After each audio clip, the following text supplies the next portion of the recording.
Hello, welcome to program number 3 of our 24-25 season.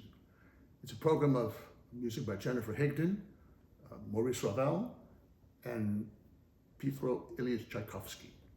It begins with Jennifer Higdon's, without question, most famous and popular piece called Blue Cathedral. Jennifer wrote this to celebrate the 75th anniversary of the Curtis Institute of Music. The Curtis Institute is one of the handful of the finest music schools in the country. Juilliard, Curtis, Colburn, Frost, maybe New England, Peabody, whatever. But there are a handful of the great schools. Curtis was interesting because it was really started by Leopold Stokowski, who was music director of the Philadelphia Orchestra, and he wanted the great tradition of Philadelphia and the Philadelphia sound that we always talk about to be carried forward.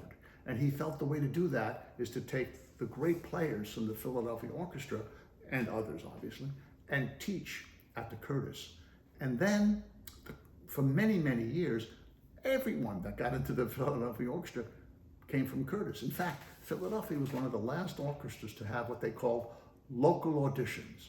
So to get into the Philadelphia Orchestra, you had to be local, be in Philadelphia, either at Curtis or in some fashion. That changed, obviously, to become the international auditions, which we have. I mean, even someone like David Kim, who's the great concertmaster of the Philadelphia Orchestra, went to Juilliard, not to Curtis. So, I mean, it's changed quite a bit. But for the 75th anniversary, and I think the year was 2000, she wrote this piece. It is, again, celebratory in its way, but it has real depth. It's full of symbolism of education and symbolism of the desire for learning and elation for the success from learning.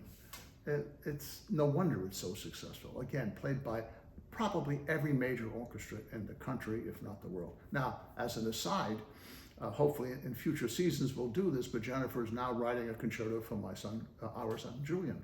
So in future years we're going to have a cello concerto by Jennifer Higdon that Julian will premiere, record, and will play.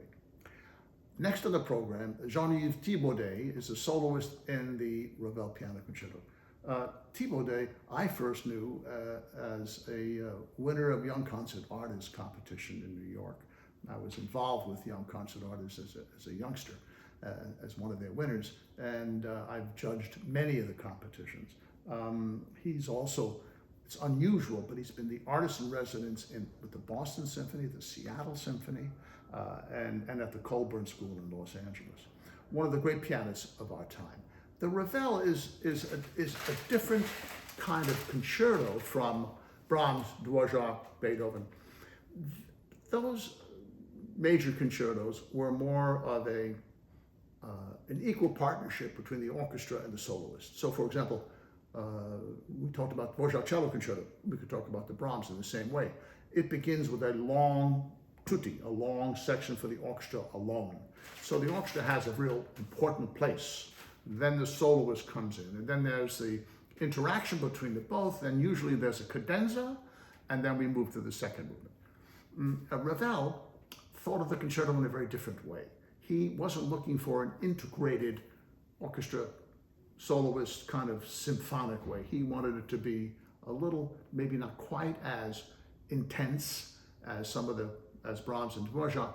He wanted to have a little lightness to it, and he also wanted to have more of a virtuoso element. Now, that's not to say that Brahms or Dvorak were easy. When Brahms' concerto was first done, there were violinists who said it wasn't playable. I mean, you hear that all. You hear about the Barbara violin concerto when it was first, when it wasn't playable. Of course, none of that's true. All those pieces were playable, but you have to practice pretty hard to make it playable. Anyway, the Ravel begins in a way exactly. It begins with what is a slapstick. So there's an instrument. It sounds like a musical whip. There's a board and another board that goes, and then it starts with a little piccolo solo and then a little trumpet solo, and then the piano comes in.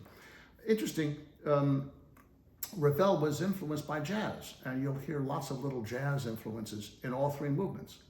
there is a true story that in the 1920s, Gershwin went to ask Ravel for lessons. Gershwin, we all know, was a great composer of Tin Pan Alley, great composer of shows, great composer of tunes. He also wrote some serious orchestral works. He wrote a piano concerto, Rhapsody in Blue, American in Paris. He wrote an opera, Porgy and Bess. But basically, it was his shows and his songs that were the most famous. So he went to Ravel and said, would you give me lessons? And there are two versions of the answer. The one version, which I heard a lot when I was young, Ravel said, how much money do you make? To Gershwin. Gershwin told him, and then Ravel said, maybe I should take lessons with you. And then the second version was, I don't think you should study with me because then you would sound like a watered down Ravel rather than the man who writes such exquisite melodies and uses so much imagination in your own way. That sounds more reasonable as an explanation. The second movement is really interesting. It starts with this beautiful, what we call cantilena, a song played by the piano alone. One of the most beautiful sections of any concerto. And we, as the orchestra, we just listen. Very simple music. And Thibaudet is, as we know, one of the great pianists in the world, and I can't wait to hear him do this. Then that melody is taken up by the English horn. It's here's the oboe and then the English horn. Some people, Percy Granger, Australian American, both used to call it an alto oboe because the soprano was the oboe, the alto was the English horn. So he liked names like that. And there's this huge solo for English horn, probably the most significant, important solo for English horn in all orchestral repertoire. And then the last one is like a toccata. It's over fast, it's full of excitement and difficulty for the pianist. With glissandos and little jazz figures, it's quite something. So I'm very excited to hear this. The Tchaikovsky Sixth Symphony. So Tchaikovsky wrote 6. I find them all to be wonderful, even though only 4, 5, and 6 are played much. Number 1, 2, and 3, the Little Russian, Winter Dreams, and the Polish are not played as much, even though they're wonderful pieces. I remember once doing the Winter Dreams in Moscow with the Moscow Radio Orchestra. And I was also on the program of doing the Barbara Weinicke Show and the Diamond Fourth.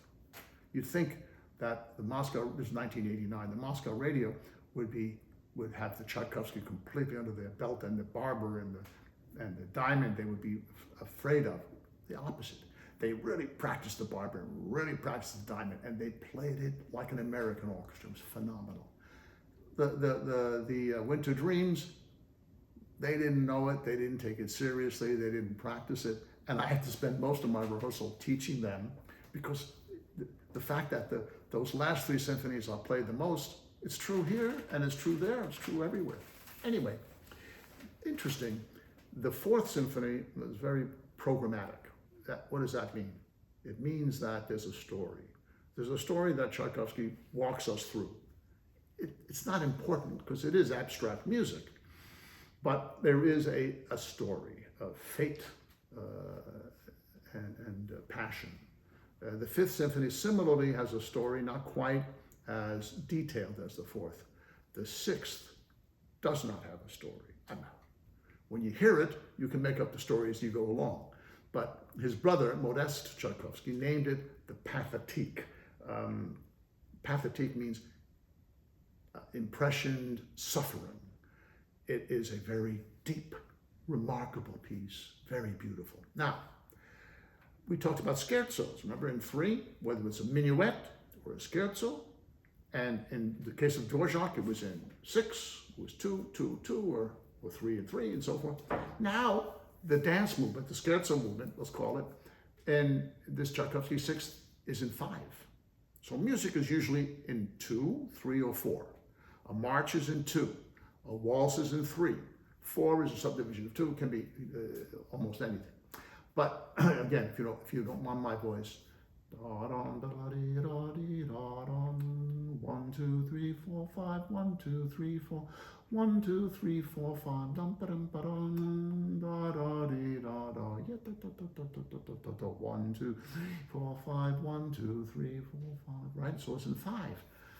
If I didn't tell you, you wouldn't notice because it just flows so beautifully. And this is not uncommon. Glazunov wrote movements in 5. Borodin wrote movements in 5. They all wrote movements in 5. That was, for whatever reason, a very typical Russian trait of symphonic music. So we have this beautiful waltz in 5. Well, that's not a waltz because the waltz is in 3. And then what? Then the march. Bum, bum, ba-dum, bum, bum, bum. This is the heroic march. So we went through this pathétique first movement, then this waltz in 5, second movement, and now the triumphant march. And then it ends. Bum, ba, ba, ba, bum, ba, ba, ba, bum. Now, what about the last movement? What happens? Well, what often happens is that the audience goes crazy and applauds after the third movement and we could all walk off stage. No, there's another movement to come, which is slow, one of the most poignant of all of the repertoire, all of the works that Tchaikovsky wrote. It's interesting, we talk about the applause between movements. There are some of us who would prefer no applause between movements because it breaks concentration. But it's important to say that the tradition of applauding between movements is a long-standing tradition from the 17th, 18th, 19th centuries. In fact, Mozart wrote his Paris Symphony. That's number 31. The first movement, applause, was wonderful. The second movement was the slow movement, not so much applause. The third movement, fine. The fourth movement, fine. And sometimes they even repeated the movement if there was a lot of applause. The slow movement in this Mozart symphony was not as well received as Mozart would like. What he did, he wrote another one, another slow movement. So Symphony 31, the Paris, has 2 slow movements. And they're both great. So the question is, what do you do? Which one do you play? But they're both great, great movements. And he only wrote the second one because there wasn't enough applause at the end of the movement. Now, this is true. It goes through into Beethoven too. They were always applauding it. It's a 20th century tradition, really, not to applaud after movements. And quite frankly, it doesn't bother me one way or the other. But I know that there are members of the audience that think if you don't applaud, you're not sophisticated. If you do applaud, you're not sophisticated. I feel if you do applaud, it means you're new at it, and how thrilled am I that you're there. Anyway, so if you want to applaud after the third movement, go ahead. It's fine. I'll try not to have you applaud. I'll do my best. And then you have this incredibly poignant last movement, and it ends softly. Why do I mention that? It's interesting. The Brahms Third Symphony ends softly. It's the only of the 4 Brahms symphonies, the only one that ends softly. For many years, people wouldn't play it because they were afraid there wouldn't be enough applause. Because audiences respond to excitement and loud and boom, you end the piece and it goes bam, and everyone goes. If it ends like this, your tendency is not to jump in and go crazy. The other piece, like the Tchaikovsky Sixth, that is so much coming, it just gets smaller and softer and softer. There's the Mahler Ninth, the same thing happens. Some of the most beautiful music ever written. So here we are in our great tradition, American music, in this case French music with Ravel, and the great Tchaikovsky Sixth, Russian music. I look forward to having you at this of our 24-25 season.